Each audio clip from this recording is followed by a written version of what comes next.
you well? Yes. My name's James. The more observant of you have probably spotted already, I grew up in a village.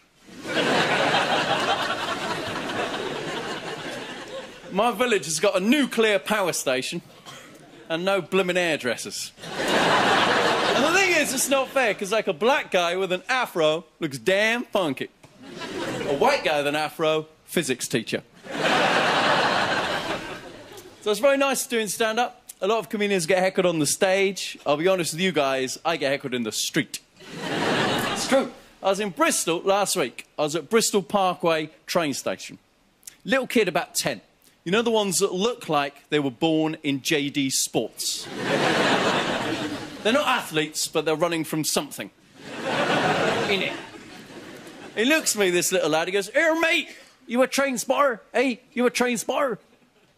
I was so angry, I nearly missed the C591B. Little tinkers. So I wasn't showing off at the start. I did grow up in a village. I grew up in a lovely little village about 10 miles north of Bristol called Inbredbury.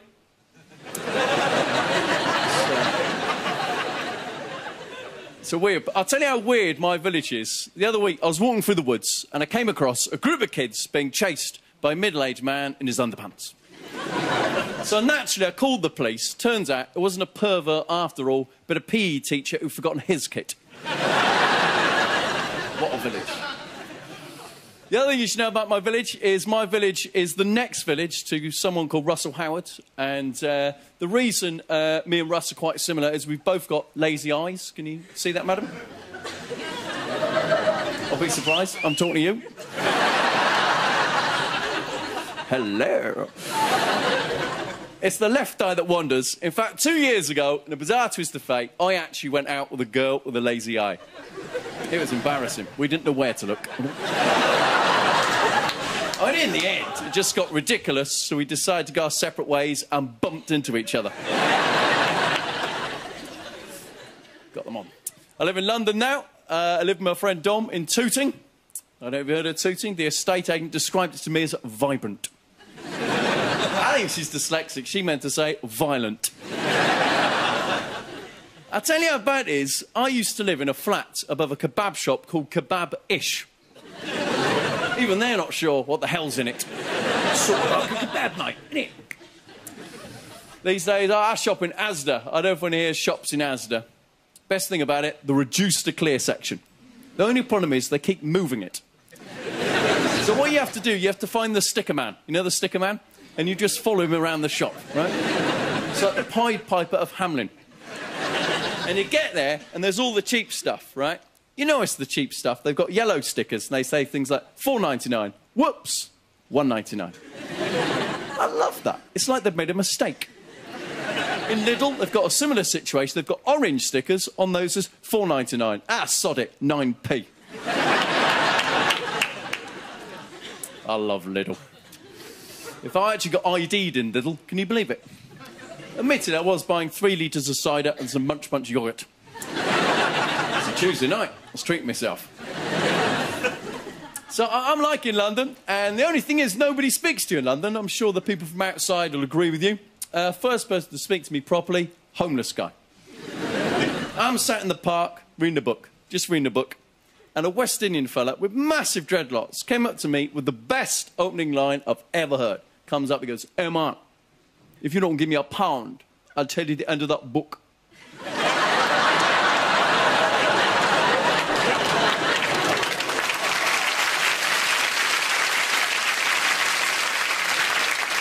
Where were you when I was doing my GCSEs? And he's a lovely fella. You guys would like him. He's called Bartholomew. And every time I see him, I always buy him a beer. But only get him one, because after one, he tends to get a bit mischievous. I spotted him standing outside a DVD store, spoiling the instant movies for money. And walking past, they could hear him go, "Rocky wins. Dumbledore dies. Defy Nemo. And the cowboys bum each other." I like the homeless people. They've had a hard time. It's the little kids that annoy me, right? I'll give you an example. This morning, I'm at my bus stop. One kid turned to another and went, yeah, because like back in the day, yeah? Back in the day? So what do you mean back in the day? You're 10.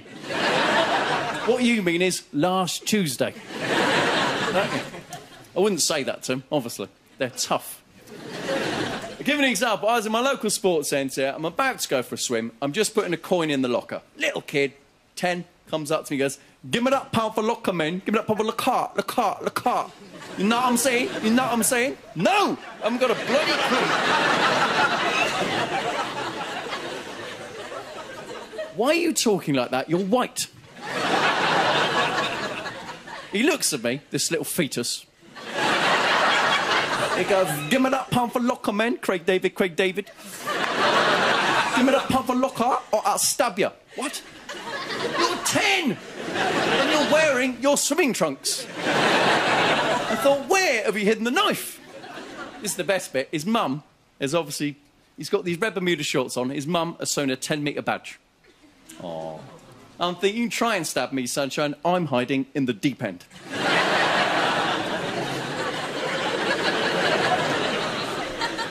Then he put his armbands on, kicked the shit out of me. Problem. So we've had riots, and the government don't know what to do about it. Who here is in favour of national service? Nobody wants that. It's ridiculous, right? Because a lot of these kids are naughty enough as it is without giving them guns and the skills to use them. I think the last thing we need is an army major in an inner-city school going, good afternoon, children. I'm Major Carruthers. I'm here to instruct you in the art of urban warfare. First of all, synchronise your ringtones to Snoop Dogg, that bitch ain't shit. Today's mission is to take over the top deck of a London night bus, in this case the N155 to Morden. To do so, I suggest you use such intimidatory tactics as hissing, spitting and calling your mama a hoe. That's right, a hoe. If successful, why not just rip up the seats, spill a few chips on the floor and tag the windows in Latin. Et tu, dizzy rascal, et tu. If successful, you'll be honoured with an ASBO, so fix up, look sharp. 21 seconds to go, geezers dismissed. Thank you. Thank you. Very kind. Now, they say stroking a beard makes you look intelligent as long as it's your own beard. If it's somebody else's, you're in trouble. This afternoon, before coming on here, I decided to go a bit of clothes shopping. I tried on a pair of skinny, twisty jeans just to see what it'd look like with rickets. It's me with rickets. It's me with rickets. Now, I like a drink, ladies and gentlemen, and I'll tell you how much I like a drink. Last week, I phoned the Alcohol Advice Centre. I said, I've got a drink problem. They said, how can we help? I said, what wine goes best with Cocoa Pops? Rosé, apparently. So, I've got a car, and I don't really drive in London, not for eco reasons. I just don't want to lose my car parking spot. It's outside my house, so I don't think I'm going to move it again. It's right outside Kebabish. And I get paranoid on the road. I was on the M4 the other night, and I saw a sign that said, tiredness can kill, take a break. I thought, that's all I need. Death threats from Kit Kat.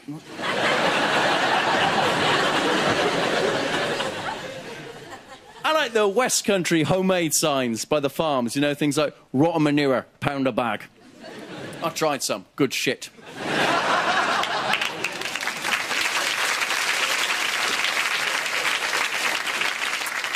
Ooh.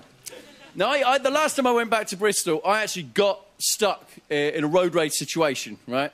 What happened to me, I'm driving on quite nicely, and a blue car decides to overtake me. Now, I don't know if you know much about cars, right? But those blue ones, pretty quick.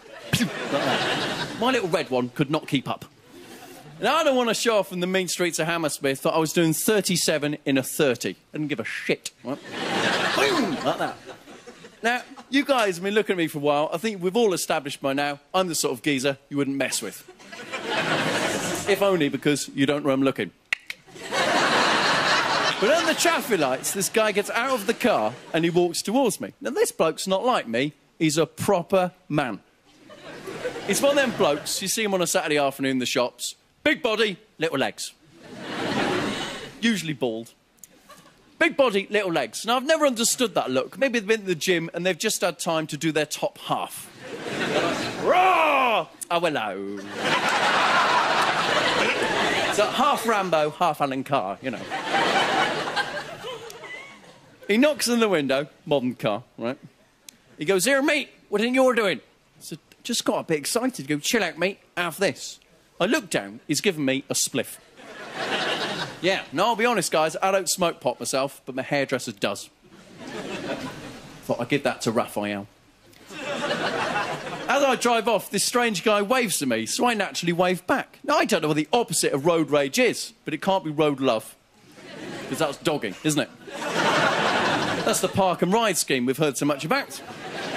So I continue driving. I've got this spliff on the passenger seat. It's not the weirdest thing I've on the passenger seat. I drove to a party, wing mirror fell off. So being a practical man, I gaffer taped the side of the car, left the gaffer tape on the passenger seat. At the party, met a beautiful girl. I said, would you like a lift home? She said, yes. Like a gentleman, I opened the car door, she looks in, sees the gaffer tape. Sees me and thinks, bloody hell, I'm about to get bummed by Screech from Saved by the Bell. Now, you seem like a nice bunch of people. Now, give me a cheer. Who here in this room thanks the bus driver when you get off the bus? My kind of crowd. Who here gets slightly annoyed when the bus driver doesn't acknowledge you back? Exactly. I said toodle pip. Oh, I got A right. I was on the top deck 3 nights ago. I heard a businessman say the poshest thing I've ever heard. He went, Jeremy, we can't possibly play golf and go shooting. It's a logistical nightmare. Anybody who uses the word logistics in a social context is a dick, as far as I'm concerned. And I knew he was a bit of a turnip because he had one of those pocket computers, right? Now, I don't really know much about computers, although my face looks like it does. I was in PC World the other day. I was there for 3 minutes and 5 people asked me questions. I'm like, I don't know, turn it on, turn it off. Put your dongle away, it's disgusting. The only computerised thing I've got is a Kindle. I don't know if anybody here has got a Kindle. They're amazing. The reason I got it was I saw a big poster at a train station. It said, the new Kindle, its pages turn 20% faster. I thought, wow! When have you ever heard somebody say, I'm a really quick reader, me. What slows me down is turning the pages. They're amazing machines. They hold up to 3,500 books, which is incredible, but you can only read one at a time, unless, of course, you do that fancy thing we do on the iPod.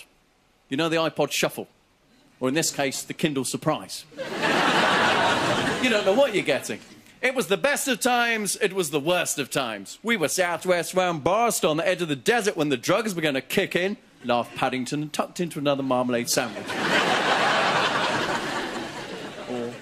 After 40 days and 40 nights, Mr. Bilbo Baggins of Bag End announced, oh, there's Wally. Harry Potter was a very unusual boy. For one thing, he hated Nelson Mandela.